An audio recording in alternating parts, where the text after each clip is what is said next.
Namaskar. Welcome to another edition of Now Vimash reading session, the podcast, but a reading session. So today we are going to read two books. The first book that we will read is this book, A Bleeding India by Mr. Vinay Kumar Singh. He is a well-known journalist and he has written many books, very important books. This is quite interesting. This is published by Garuda Publications. Okay. We'll also try to get the author to come and talk to us in one of our book talk podcasts. But before that, I thought let's a very burning issue which is talked in the book as well of the Rohingya illegal Rohingyas who are living in India, okay, and what kind of security threat uh, they possess for India. So we thought let's talk about this. This is a national security issue, so uh, it needs to be talked about.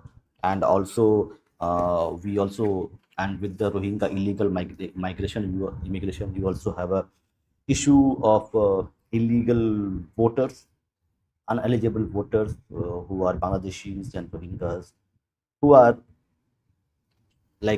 part of the process of elections and they are not supposed to be there.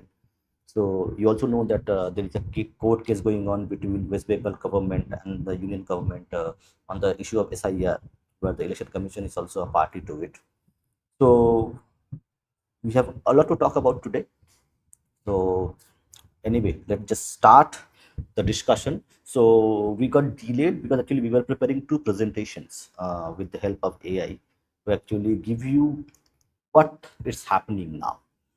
So we have one presentation dedicated for the Rohingya issue, and another presentation relates to the uh, Rohingya issue because a lot of illegal immigration which happened, especially the Muslim Rohingyas, and how they have been found in the voter list in West Bengal, and how that is going to be a problem in terms of democracy in India and Bharat.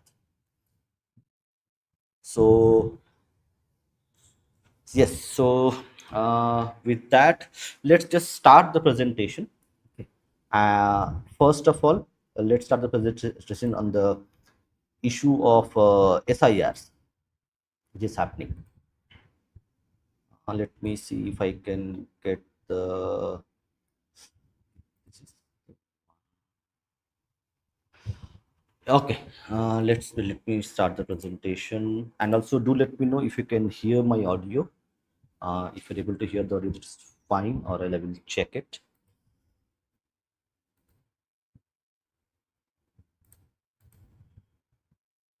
Okay, so this is the first presentation that we have created for you.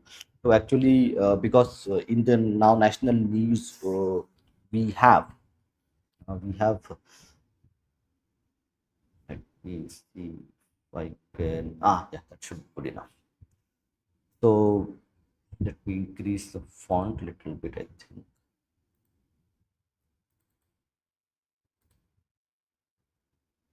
Okay, this should be good enough. So this is what's happening now. The West Bengal security issue, so of illegal migration, and this book is also talks about the bleeding India, four aggressors and thousand cuts. So the existential crisis which India is now at this stage in terms of and illegal migration is one of the most core issues which actually harms the national security that we have now. So West Bengal Security 2026 Strategic Assessment of Illegal Immigration, Demographic Shift, and National Security Implications in West Bengal. So we need to focus on West Bengal because now we have elections coming up in West Bengal, and the illegal voters who are registered by fraudulent means, by uh, fake documents, fake Aadhaar cards, or fake PAN cards, which are issued to them by illegal entities, and now how that is going to cause an issue, problem for the democracy and also for the national security in terms of installations of various kinds, including defense installations. So, so the state government and the union government. So the the West Bengal state, which is part of Indian Union, it has a border length of 2,216 kilometers. This is an estimate. The numbers could be quite high, but approx estimates say that there are 40,000 illegal Muslim Rohingyas are there, and primarily they have entered India through the West Bengal border as per March 31. And these are the districts. So West Bengal's border with Bangladesh is the most complex international border in India. Over 54% of the India's total border with Bangladesh is shared with this single state. Key security issues. So linguistic homogeneity allows illegal entrants to blend seamlessly into local population within hours of crossing. Elections. So voter list integrity. So Union versus ECI findings. Widespread abuse of Form 6 for new voter application in border zones. The border areas are very sensitive in terms of illegal immigration to India. Presence of demographically similar entities, indicating systemic forged identity creation.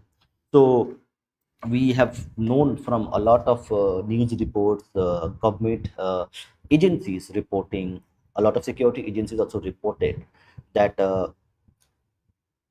fake documentations have been issued, including Aadhaar card, including cards, including including birth certificates. So we had a, and there you had issues where these documents have been used to actually get their names entered into the voter list. Now, for a function democracy to work properly, we can only have a clear voter list where you do not have any illegal immigrants voting, and that distorts democracy.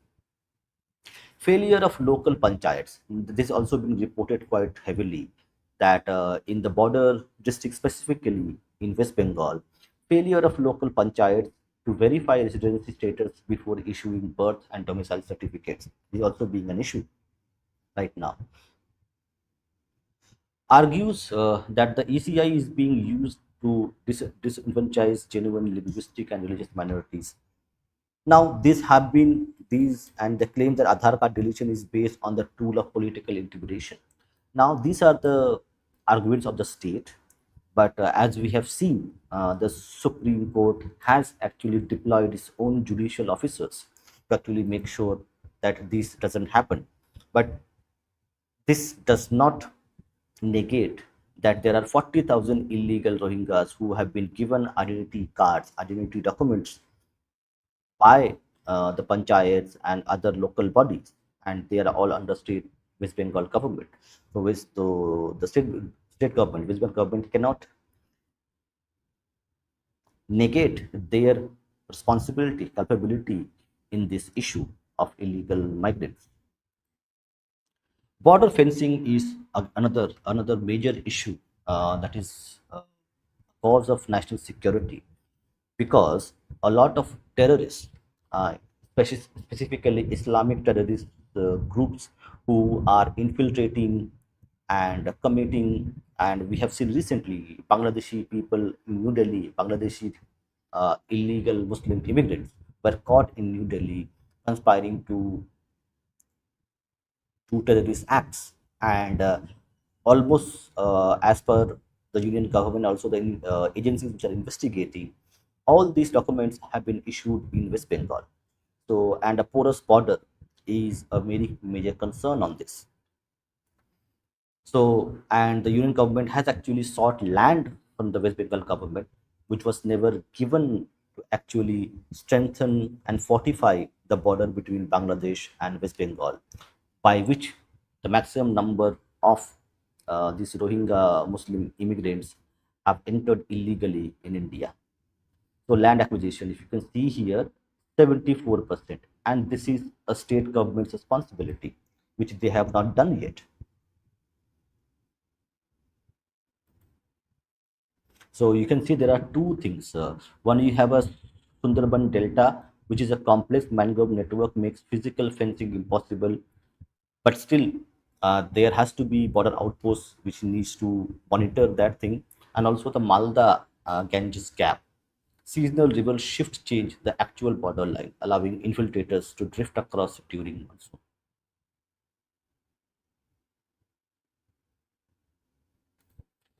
Security and terror.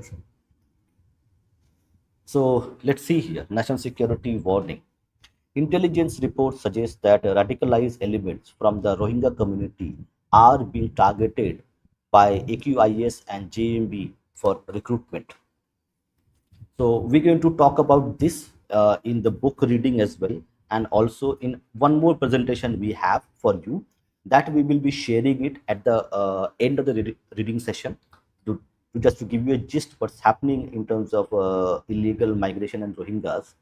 So chronology of subversion to 2014, Bardhaman Phagongor blast. So evidence of JMB bomb making modules across West Bengal, and these are all most of them are done by the illegal Rohingya migrants or the Bangladeshi illegal immigrants. 2017 to 21, Rohingya influx peak, estimated 40,000 entries via porous corridors. So 2024 and 25, ABT module busted, special task force arrest operative of Ansarullah Bangla team. Now, these are all based on the other side of the border in Bangladesh, and the porous border between Bangladesh and India is a concern. New recruitment narrative, exploitation of NRC CA fears of radicalization. District map, so hotspots and vulnerability map. So what we have here is not 24 parganas. These are all red zones where voter infiltration, illegal Rohingyas and Bangladeshis are part of the voter list, which needs to be weeded out. In Malda, you have a problem of fake currency, fake Indian currency being smuggled from Bangladesh through the porous border. Kuch Bihar, and you also have Darjeeling, a transit hub. These are all borders districts where you have a border with Bangladesh. Nodia is struggling with cattle smuggling, and in the South 24 Parganas, you have riverine entities where people can come and come. We also have Murshidabad. I think a lot of people would be knowing about Murshidabad. There were communal clashes in Murshidabad recently, where Hindus had to flee their home and take refuge in other districts within West Bengal. And we know that BSF had to intervene to calm the situation. And you also have the Jalpaiguri narrow chicken snake, where the Bangladesh border is very near, and it's one of the most important national security issues which the government is dealing with. So this is what's happening in terms of illegal migration, which is happening. And what we're going to do is now we're going to read the book. So let me share the book details as well to the people who are watching this. And around 10:30 p.m. we're again going to read this book as well, Bangladesh, the plight of Hindus of Bangladesh. So we'll read a part of that as well, but let's start reading session for today. And after the reading session, we're going to have one more presentation being prepared, and that we will also, so this will be a gist of the presentation, the reading that we'll have now. So this is the book, Bleeding India, Four Aggressors, Thousand Cuts, written by Mr. Binay Kumar Singh, published by Garuda Books. And when you read the chapter called, this is the chapter, uh, Rohingyas, Problem, Disease, Transplantation, and ISI Conspiracy. What is the Rohingya issue? Is it a case of transplantation of the problem from Myanmar to India, where the persecuted minority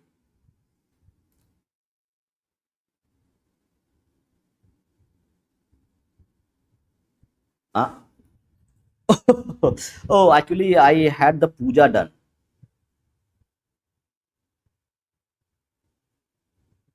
Ah. No, no, that is actually I didn't did puja. So you be putting kumkum here and there. Nothing. Namaste, Abhay. Uh, yeah. Where is the persecuted minority? Rhetoric has already worsened the problem. The history of Rohingyas. The Myanmar's jihadi scourge. The Myanmar's jihadi scourge is decades old, a legacy of British colonialism after all. It was the British who, more than a century ago, moved large numbers of Rohingyas from East Bengal to work on rubber and tea plantations in then Burma, which was administered as a province of India until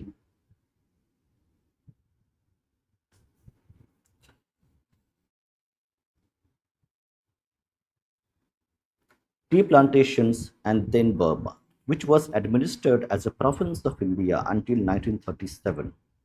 In the years before India gained independence from Britain in 1947, Rohingya militants joined the campaign to establish Pakistan as the first Islamic republic of the post colonial era.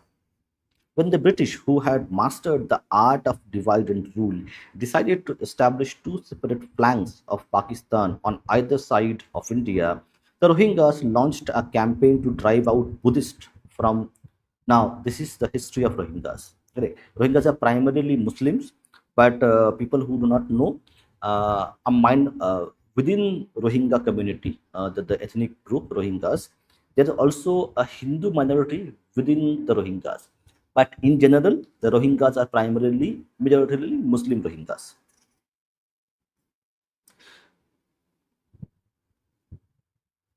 The Rohingyas launched a campaign to drive out Buddhists from Muslim dominated Mayu Peninsula in northern Rakhine. So, Rakhine is a state within Myanmar. They wanted the Mayu Peninsula to secede and be annexed by East Pakistan, later Bangladesh. Subsequently, the gambit to secede Mayu Peninsula failed and gave rise to a self-declared jihad by Rohingyas. Now, so when we are talking about why Rohingyas are a threat to national security, national integrity, and they have primarily come to the India via the porous West Bengal border, we have to see the history of Rohingyas.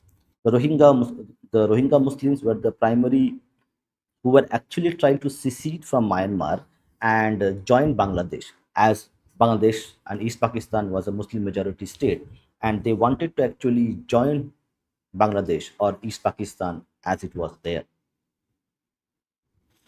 gave rise to self-declared jihad by Rohingyas. Local Mujahideen began to organize attacks on government troops and seize control of large areas in northern Rakhine, establishing a sort of Islamic caliphate.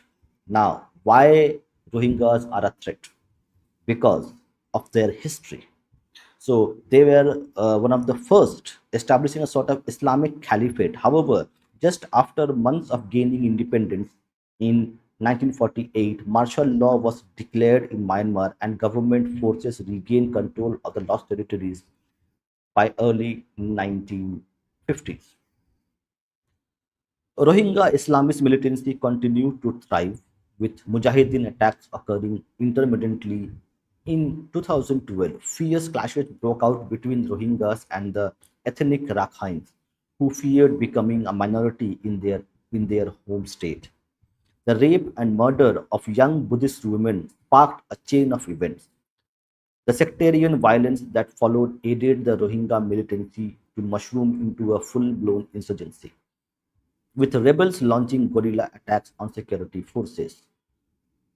Rohingyas activities in India. Seeking refuge is not only motto of Rohingyas in India. There are several incidents which make the presence of Rohingyas in India questionable.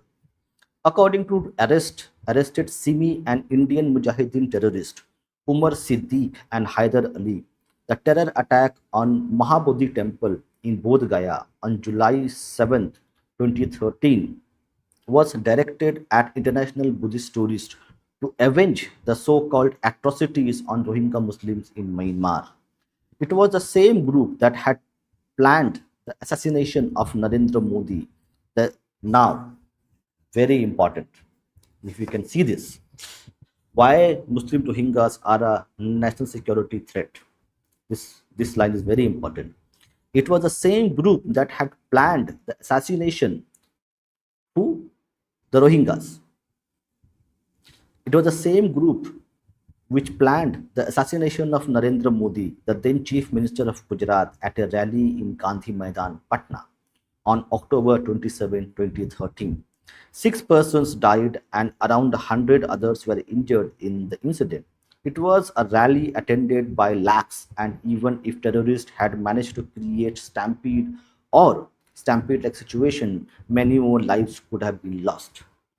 In April 2018, Tamiun Rahman, a 28-year-old British Rohingya terror suspect serving Al Qaeda in Syria, was sent to India to recruit and mobilize youth to fight for the Rohingyas. The NIA, in its charge sheet against Rahman, mentions that it was a plot by the Al Qaeda. It was plot by the Al Qaeda against India. Rahman was found to have connections. Now, this is very important to note. It was plot by the Al Qaeda against India. Rahman was found to have connections in West Bengal, Jharkhand, Delhi, and many other states. In September 2017, Delhi police received information that a person named Raju Bhai was planning terror activities. Later, it was disclosed that Raju Bhai was none other than Rahman. Now, how he became Raju Bhai? Because of the fake documents issued to these Muslim Rohingyas in West Bengal border districts by the organizations, by the government, by administrations in those regions, and attached with the Al Nusra Front in Syria. Rahman had received arms training, was in touch with Al Qaeda, and had fought against the Syrian army. In August 2019, police picked up three members from Rohingya Muslim community for questioning after rupees 30 lakh was recovered from them. The cash was found at a jhuggi in the Chennai Himmat area in the Chennai Himmat area of Jammu city. How the Rohingyas were able to travel from the West Bengal border to Jammu city. Investigations have shown that the money belonged to two Bangladeshi nationals, Ismail and Noor Alam. Both were living in Jammu for the past 6 years without any valid document. It was also revealed during the investigation that the money was parked for some treacherous activities. There is an organic link between Rohingya and jihadist terror groups in Pakistan that go back a few decades. Now, this line is very important to know. There is an organic link between Rohingya and jihadist terror groups in Pakistan that go back a few decades. Why the Rohingyas are a national threat, national security threat to India because of this. Allowing as a Rohingyas a place in India will constitute a severe threat to the national security. Many Rohingyas were part of the jihad against the erstwhile Soviet Union in Afghanistan and had later participated in jihadist actions in Kashmir. A large number of them also went back to Bangladesh. It formed a nucleus of the jihadist organizations that struck roots in Bangladesh during the regime of General Irshad. People who may not be aware of, General Irshad was a military dictator in Bangladesh, and he was quite radical Islamist. A lot of Islamization of Bangladesh was happened in his tenure as a dictator, as a military dictator, and later Begum Khalida Zia. Using Bangladesh as a base, they have established links with Indian jihadists and also carried out actions inside Myanmar. Bertil Littner. Bertil Littner, a Swedish journalist who has been covering Myanmar and Asia for more than 3 decades has stated that the Rohingyas, Muslim militant group in Myanmar called the Arakan Rohingya Salvation Army. They are called ARSA, ARSA. The full name is Arakan Rohingya Salvation Army, previously known as uh, Harak al-Yaqin faith movement, was responsible for attacks on 30 police posts and an army base in northern Rakhine state in August of 2017. It was further stated that the ARSA had connections with foreign extremist groups, even though there has been blanket denial from the latter. This dreaded terrorist group in Myanmar claims to be fighting for the right of the self determination, like the other terrorist groups who were killing people on similar pretexts in Kashmir for decades. The format of Kashmir insurgency and the Myanmar terrorist group have much in common, including a standard backup, including a standard backup like ISI and handlers like Hafiz Saeed. There were instances of Rohingya terrorists fighting in Kashmir and later killed in action by the Indian forces.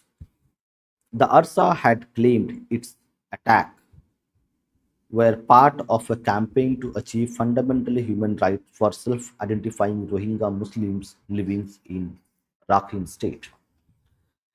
In The Truth Behind Myanmar's, in the talking about the book, in The Truth Behind Myanmar's Rohingya Insurgency, published in the Hong Kong based Asia Times, dated September 20, 2017, Lindler cited intelligence analysts declaring the group's mentor to be one.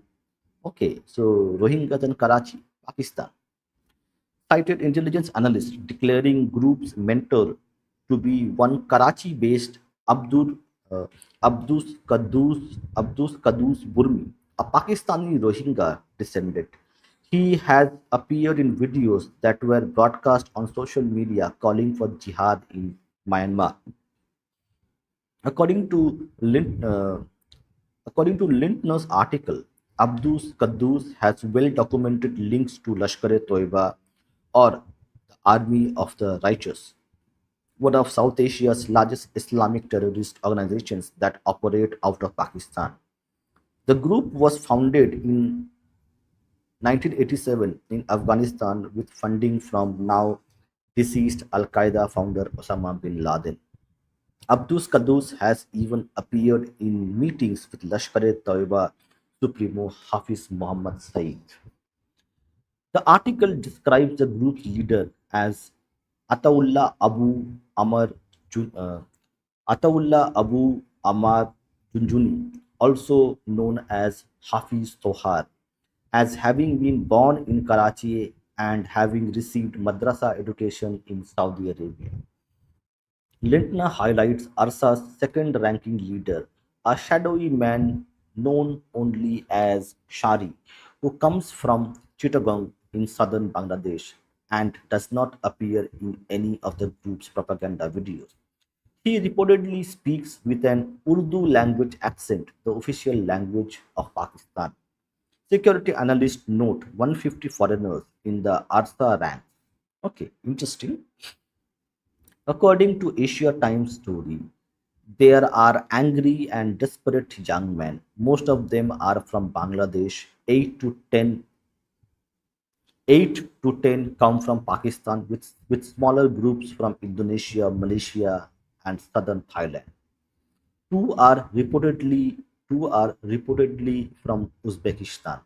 Training held in the Myanmar-Bangladesh border areas have been carried out in part by older veterans of the Afghan wars. The security analysts say, Asia Times 2017. Massacre of Hindus in Myanmar. Now, that's very interesting.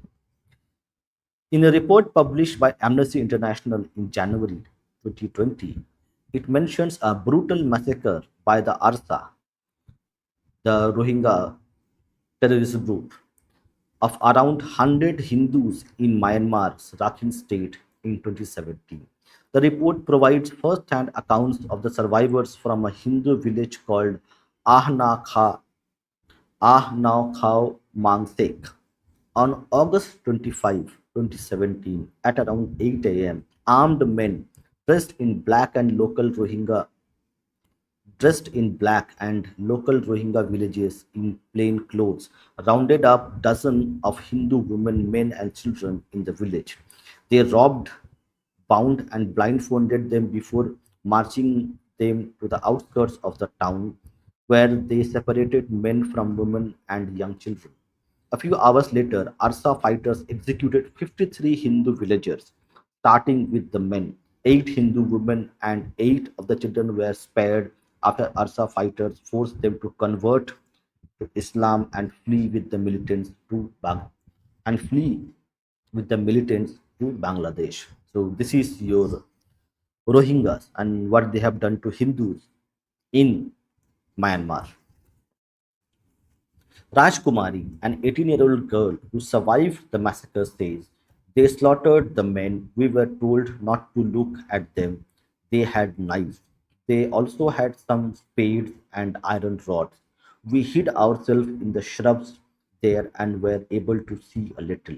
My uncle, my father, my brother, they were all slaughtered." Another survivor named uh, Formula, a 20-year-old girl, said that as she and other 7 abducted women were being marched away, she turned back and saw Arsa fighters kill other women and children. The same day, all of the 46 Hindu men, women, and children in the neighboring village of Yebakyar disappeared, presumed killed by the same Arsa fighters. The bodies of 45 people from Ahna Kha Mak Sek were unearthed in 4 mass graves in late September 2017. The remains of the rest of the victims from that village, as well as those of 47 victims from Yebukor, have not been found. Probably they were disposed of or in some mass graves.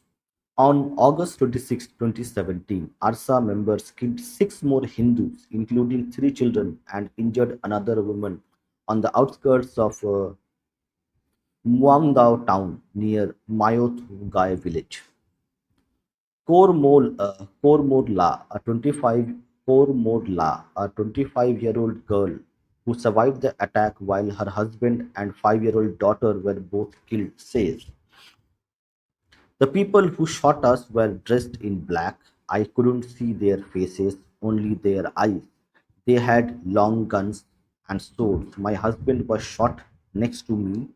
I was shot in the chest. After that, I was barely conscious." Despite such brutality, the Amnesty in its report criticizes the Myanmar army for, for an alleged brutal response to these killings. Rakhine State, where most of Myanmar's Rohingyas reside, is attracting jihadis from far and wide. Local militants are suspected to have having ties with Islamic State, Al Qaeda, and other terrorist organizations. Moreover, they increasingly received aid from militant linked organizations in Saudi Arabia and Pakistan. The leading insurgent group ARSA is led by a Saudi-based committee of Rohingya immigrants. The external forces for fomenting insurgent attacks in Rakhine bear considerable responsibility for the Rohingyas' current plight. It is the link between Rohingya militants and such external forces, especially terrorist organizations like ISIS, that have driven concerned governments to declare that their entry poses a severe security threat. Even Bangladesh acknowledges Rohingya militants' external jihadi connections. The Rohingyas as a community along with eastern border pose a severe security threat not only to the state of Assam and other northeastern states, but also have considerable security implications for the neighboring Bangladesh as well. The security agencies have warned Union government that Pakistan's intelligence agencies may try to exploit Rohingyas to support jihad, and thereby Rohingyas can create trouble in the sensitive areas of Assam, which had faced violent clashes a few years back due to large-scale illegal immigration. Amnesty International UK to 2020.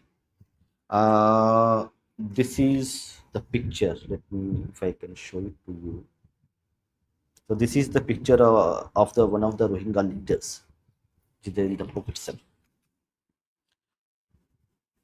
Ataul Abu Amar Junani, leader of the Arakan Rohingya Salvation Army.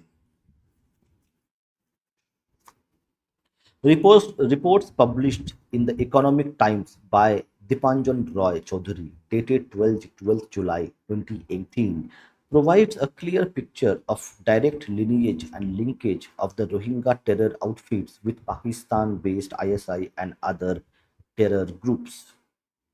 It explains it explains the Rohingyas' international connections in great detail. Rohingyas ISI connection. A little known Rohingya terror group named uh, Akamul Mujahideen AMM, blamed for attacks on Myanmar border outposts in the year 2015, not only maintained links with Hafiz Saeed's Lashkar-e-Toiba LET, but also developed connections with the Jaish-e-Mohammed JEM cell in Jammu and Kashmir. Persons familiar with the group and its activities claim that the AMM leaders were trained in Pakistan and later recruited Rohingya youth in the Rakhine region of the Myanmar. The AMM is a new armed group that originated from the Harkatul Jihad Islami Arakan, Huji. There were reports of Rohingya terrorists fighting alongside Pakistani extremists in Kashmir. One of their top leaders, Chota Burmi, was killed in Kashmir along with JEM commander Adil Pathan in 2015. Earlier, Burmi allegedly shared the tires with Hafiz Saeed in Pakistan. It is understood that security agencies in India, Bangladesh, and Myanmar are coordinating their actions against Rohingya terror groups. It is claimed that current Fuji chief Abdus Qaddus Burmi recruited one Hafiz Tohar from Muangdao in Myanmar. Tohar is now said to be heading the AMM, and Qaddus Burmi is reported to be close to Said. Said's other terror group, Jamaatul Dawa (JUD's) humanitarian arm, Falahe Insaniyat Foundation (FIF), was active in Rohingya relief camps in Rakhine State after the 2012 riots. According to government sources in Dhaka, Qaddus Burmi also developed the Huji network in Bangladesh, using the remote hills along its border with Myanmar.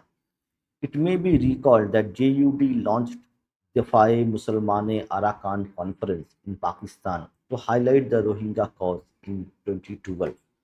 Subsequently, two major JUD operatives, Shahid Mahmood and Awan, allegedly established direct contacts with Rohingya extremists based in camps along the Bangladesh-Myanmar border. In 2012, Bangladesh authorities arrested Maulana Shabir Ahmed, a Pakistan-based Rohingya operative who revealed that he was coordinating with Rohingya terrorists in Bangladesh on behalf of JEM. Bangladesh authorities have not ruled out the fact that Rohingya armed groups may have close links with Bangladesh homegrown terrorists and could share hideouts, finances, and sources of weapon supply. Pakistan linked Rohingya terror groups have also allegedly been noticed in uh, Mysore area on the Thai side of the Thai Myanmar border. The Economic Times. The history of Bangladesh is replete with Huji's violent campaigns against the pro-democratic and secular Awami League political party and other civil society members. The leaders who have spearheaded the Sunni Hanafi Deobandi militant movement in Bangladesh, such as Mufti Hanan Sheikh Farid and Maulana Abdus Salam, guided both covert and overt actions of the group in Bangladesh and beyond, especially in neighboring Myanmar, where both Huji A and Huji B were active. Much like much like morphing of organizations into newer setups to hoodwink the authorities like SIMI, NDF, and PFI discussed in earlier, Fujibi, much before it was banned in Bangladesh, had morphed into Islami Dawate Khilafa in March 1999 to evade scrutiny. Again in 2004, Fujibi changed its name into Islami Gano Andolon Bangladesh IGAB. Finally, Fujibi in all its formations was banned by US State Department in February 2008. When the Indian Prime Minister Narendra Modi and Myanmar State Councillor Aung San Suu Kyi decided to broaden the bilateral security and counter-terrorism partnership, the drivers were New Delhi's concerns over ISI infiltration into the ranks of Rohingyas and Yangon's fight against Rakhine terrorists. India and Bangladesh, through their joint counter-terror cooperation, have recently discovered that the ISI had allegedly played a key role in mastering a terror attack in Myanmar's Rakhine state ahead of Prime Minister Modi's visit. India, Bangladesh, Myanmar may now move toward trilateral information sharing mechanism to counter this threat in the region. This is happening in 2008 to 2014 onwards. India and Bangladesh recently discovered that Hafiz Tohar, the military chief of ARSA, has been maintaining close links with Pakistan's ISI and spy agency, may have played a vital role in the terror attacks that killed several members of Myanmar's army. Phone calls between Tohar and ISI discussing detailed attack plans have been intercepted in the last week of August 2018. Hafiz Tohar set up the Akamul Akamul Mujahideen AMM and was trained in Pakistan by the Lashkar-e-Toiba, which was named by the BRICS nations for the first time in the July 2018 summit. Tohar is widely believed to be behind the deadly attack on Myanmar security forces in October 2016 and on August 25, 2017. After training of a new initial AAMM recruits in Pakistan, new cadre members were recruited from among the Rohingyas youth in Rakhine State and at refugee camps in Bangladesh's Cox's Bazar. They were then trained in camps set up on the Bangladesh-Myanmar border, especially one at Chittagong Hill tracts of Bangladesh. According to experts following this development closely, Brigadier Ashfaq and Major Salamat, two alleged ISI operatives, have been mentoring AMM and assisting this group in developing close links with JMB, Jamaatul Mujahideen Bangladesh. According to Litter, the ISI brigadier also allegedly maintains close relationship with Bangladesh's opposition party BNP, Bangladesh Nationalist Party. In this context, India and Myanmar have decided to step up counter-terror cooperation and information sharing. The joint statement issued after Modi-Suki dialogue said both sides agreed that the fight against terrorism should hold accountable and take active measures against states and entities that encourage, support, or finance terrorism. The Quadriga facilitating Rohingyas in India. Having looked at Rohingya terror links with the who's and who's of world terrorism scene, we now take a look at how Rohingyas have fared in India. True to their script of the Quadriga, they have been portrayed as victims, refugees, persecuted, etc. And the Indian government's response is typically portrayed as brutal and unconstitutional. For that matter, constitution itself has been interpreted to suit their definitions or reading of the case. The civil society and human rights NGOs and gang of so-called activists and urban naxals who ran helter-skelter for rescuing a terrorist are trying hard to portray Rohingyas as victims.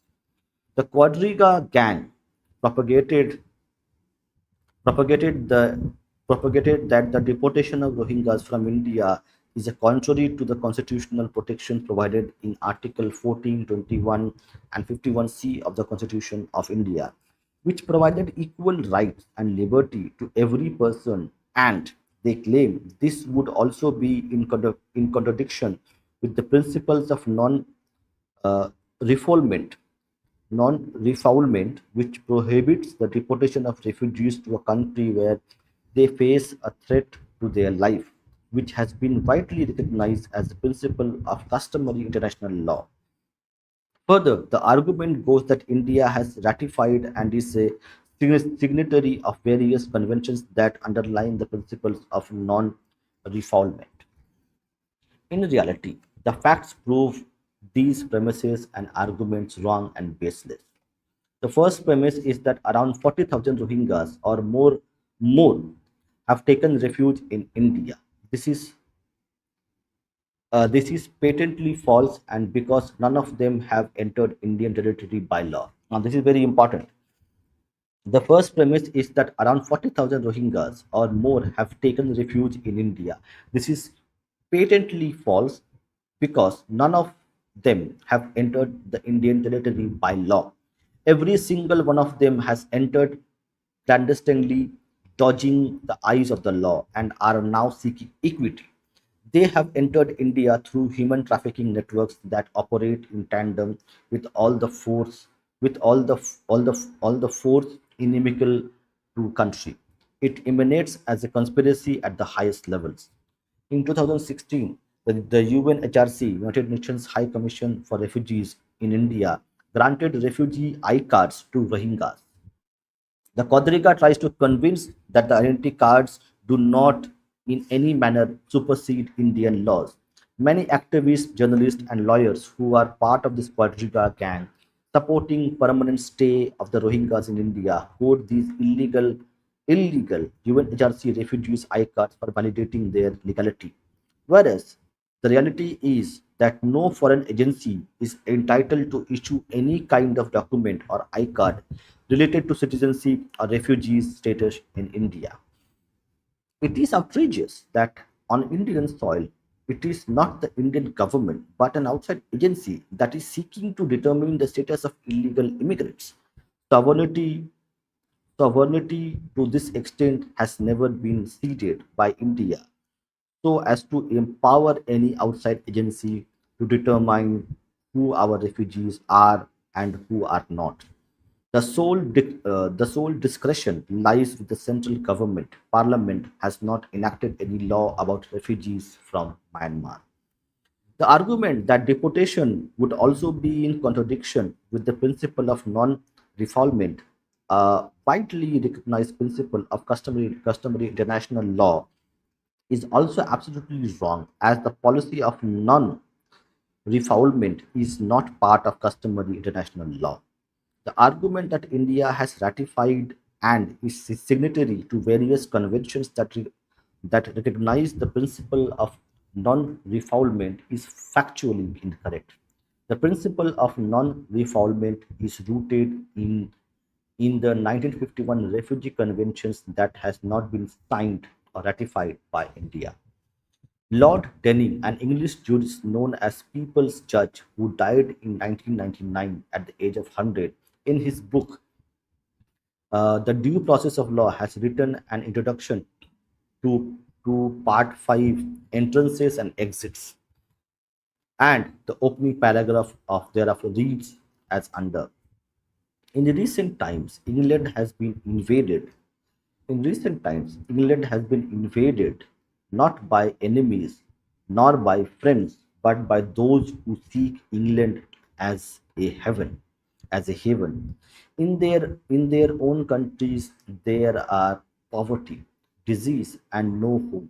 In England, there is social security, national health service, and guaranteed housing, all to be had for the asking without payment, without working for it. Once here, it seeks to bring his relative to join him, so they multiply exceedingly.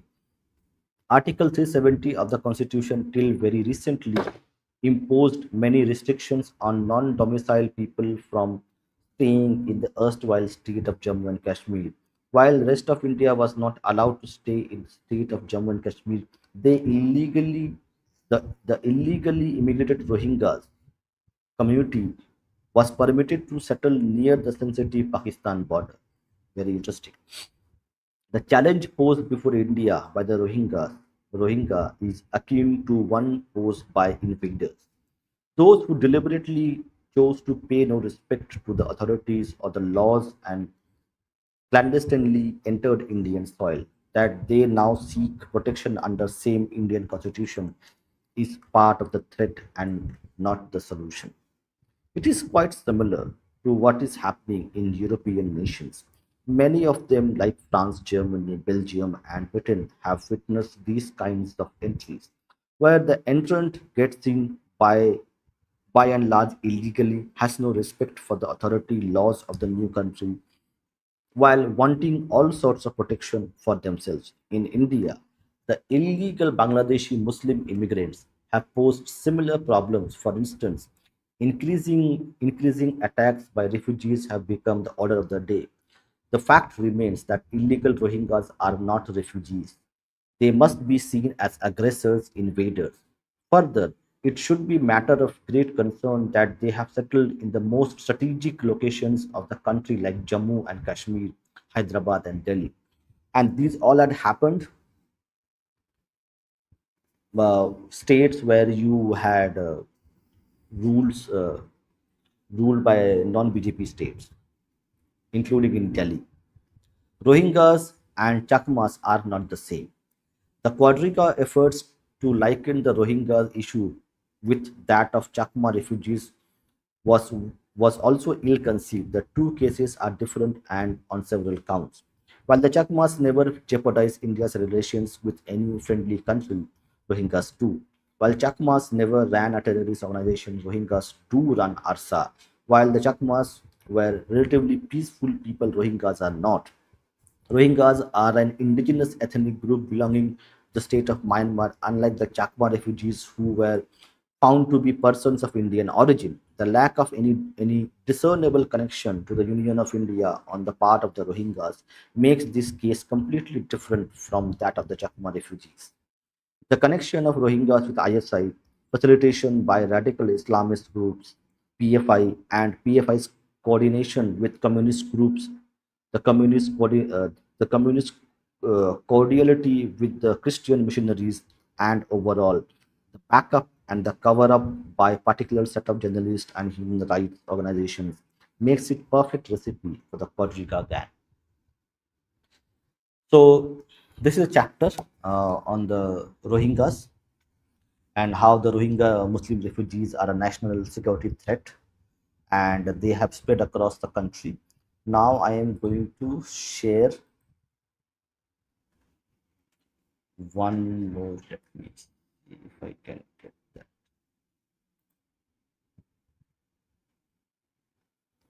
Okay, now let me share the presentation that I had created uh, for the chapter that we have read. So this chapter I have tried to facilitate as a presentation.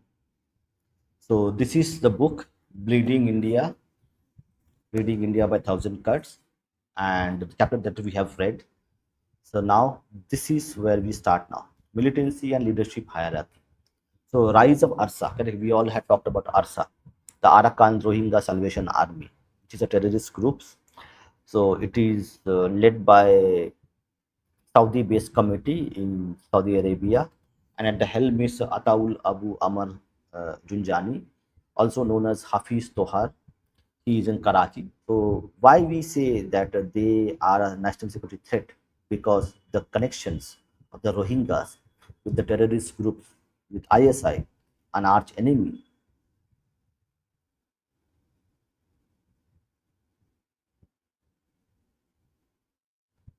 and they are funded by Pakistan, which is also a major concern.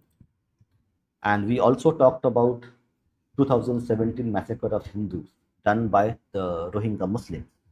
They slaughtered men. So on August 25, 2017, around 8 a.m., the Rohingya Muslim terrorists were actually slaughtered the Hindu women, children, and men. And this is the two survivors who gave their testimonies. So this is what we are going to face. So this Quadriga, what is Quadriga gang? So Quadriga gang is, it's they are called activists, journalists, human rights NGOs, collectively referred as Quadriga gang, and they are the supporters of these Rohingya terrorists, okay, who are doing a lot of anti-India activities in connection with terrorist groups in Pakistan, terrorist groups in Bangladesh, and also groups in Myanmar.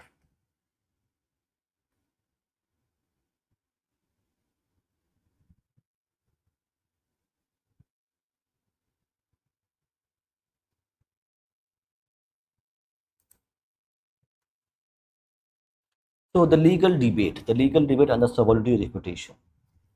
So the activists, the Quadriga say that okay, India cannot refuse its refugees, but legally India is not bound to accept them, and they have their own sovereignty to make sure that these people who are a threat to security of India needs to be deported back to their own land where they are. So where they are settled, it's very important. J&K, they are settled near sensitive borders in Hyderabad, the strategic hub, and Delhi. So why Rohingyas are a national security threat? Because these all states, they have been settled, and it is a real concern in terms of security.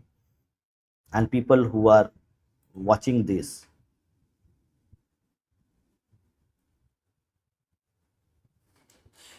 yes, absolutely right. You are right. So now let's come to our conclusion of this reading session. It was quite fast, but we will be back around 10:30 p.m. again to read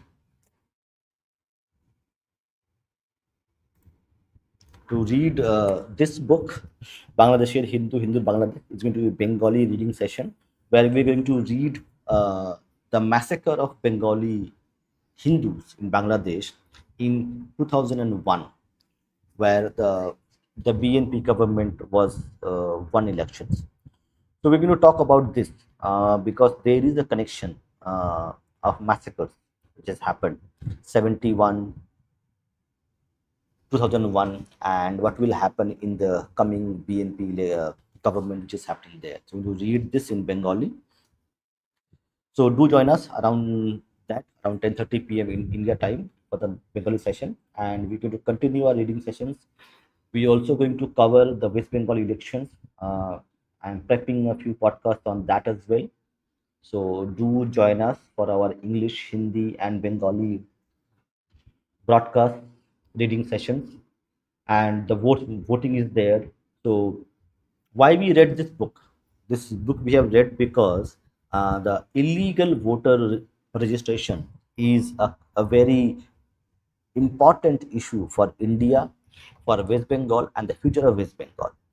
And Rohingyas and Bangladeshi Rohingyas are a very intrinsically linked to this. The terror, the demographic change which has happened. So these are there. So we will talk about these more in our coming podcast reading sessions. So do support us, share our channel, subscribe to our channel, and help us if you can financially by becoming members by doing the scanning the QR code. So we see you in 1 hour. Namaste, Jai Shri Ram, Vande Mataram.